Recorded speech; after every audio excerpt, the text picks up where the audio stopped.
Hello, welcome to this video. What I'm going to talk about in this is inbound leads. So it's something that is kind of the dream for recruitment consultants. Now, it happened many years ago, maybe in the 80s and 90s.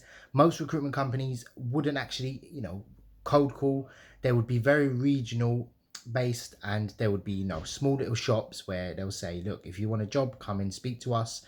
And companies would call them and say, look, we need these amount of staffs. Now, it was very good in that way because there wasn't many consultants, there wasn't many recruiters out there, and companies would call up and say, look, we need 10 accountants, can you send them over? And then you'd recruit from there. That's how the agency model first started. It became very outbound in the 80s, 90s. Now it's predominantly outbound.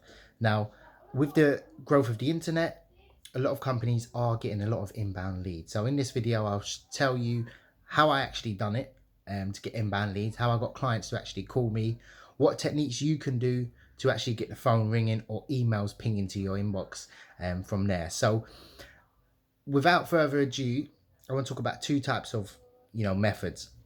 So there's the hunter and the farmer. Now, to put it in perspective, the hunter is someone that goes out and gets food, and the farmer is someone that cultivates food within.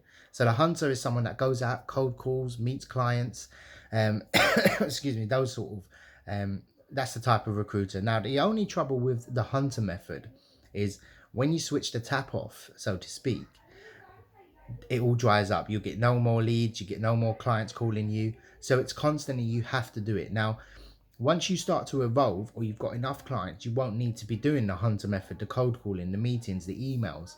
You'd want to sort of switch after onto a sort of farmer method. Now, the farmer method is slightly different. Now, the best way to do it, I haven't done this method, is to spend thousands and thousands of pounds on advertisements. Now, when I talk thousands of pounds, you're probably spending upwards of 60 to 50 grand per month, and there's only a few companies that actually do that. Whether that reaps rewards, I'm not sure. I haven't seen any data on it, but from my perspective as an online marketer as well, and I've run various different websites and online platforms, chances are you're not going to be at that stage, and you may never want to go down that route.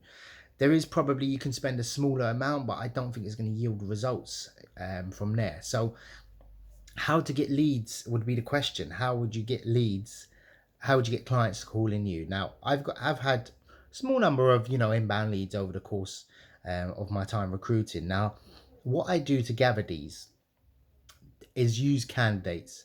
It's probably the easiest way in the method I use. Now, you may say this is kind of how can I put it? This is more an outbound method.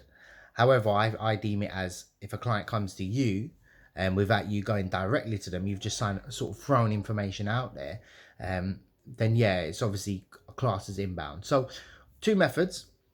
One of them is direct email. Now, you might say to yourself, well, hold on a minute, this is an outbound method. Well, you can take it as that. But in a sense, you may advertise jobs. There may be fake jobs. You may put, let's say, an accounts payable person in London, and you may wait for applications to come in. Now, this is a very good time because it's a very candidate heavy market. Once they come through, you'd start interviewing each candidate, and the good ones that look good on the CV. And what you do is you go on Indeed afterwards. Let's say you've got John and he's fantastic. You'd want to spec him out. Now, what you'll do is you'll get John's information, or you'd anonymize his CV, and you'll find the email addresses for all clients nearby. And you'd email and say, hey, look, we're working with a candidate A. He's got 12 years experience. If you're interested, email me back and we'll organize an interview. You want to find companies that are already advertising exactly the same role, so an accounts payable role local to John. From there, it's a very blanket. You want to send out as much emails. You want to ideally email everyone that's looking. Excuse me.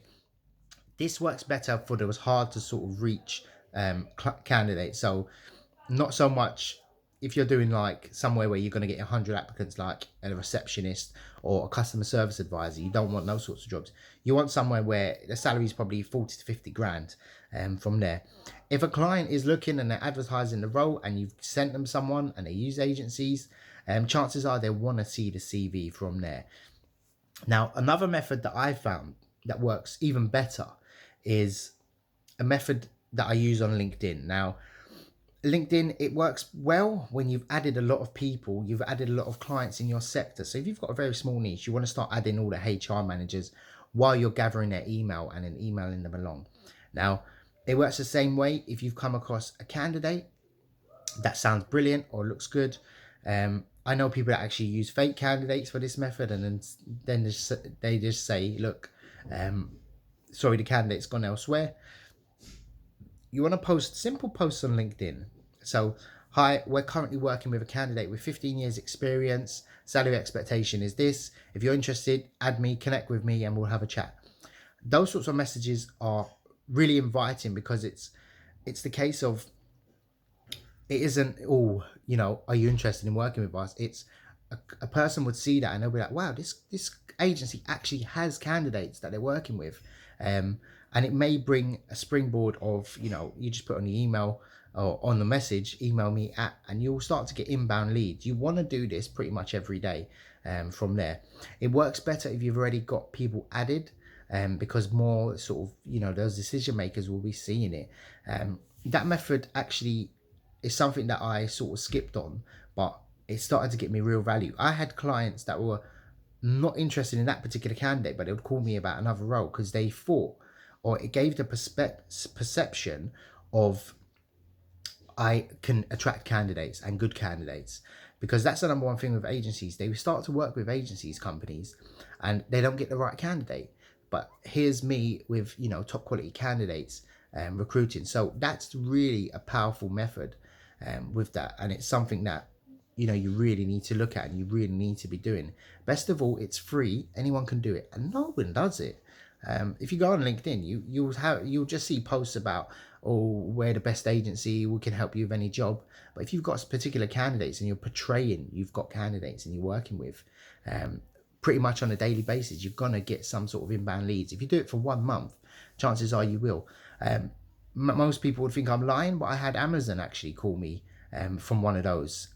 The only trouble with them, their payment terms are ridiculous. So my boss actually didn't sign up from that at the time, so we couldn't negotiate on fees, and their legal department was a bit fussy. So yeah, it just shows you that these sort of blue chip large companies will actually call. So in a nutshell, the hunter method is what you need to be doing from the start. You need to be obviously cold call prospecting, you need to be emailing out, and on the meantime you need to be turning into a farmer from there. But in a nutshell, we all know that farmers make much more money than hunters do in the long term, even in recruitment or in a hunter and gatherer perspective. So yeah, I hope you enjoyed this video. Hope it was slightly helpful, and I didn't just ramble on as usual. Take care.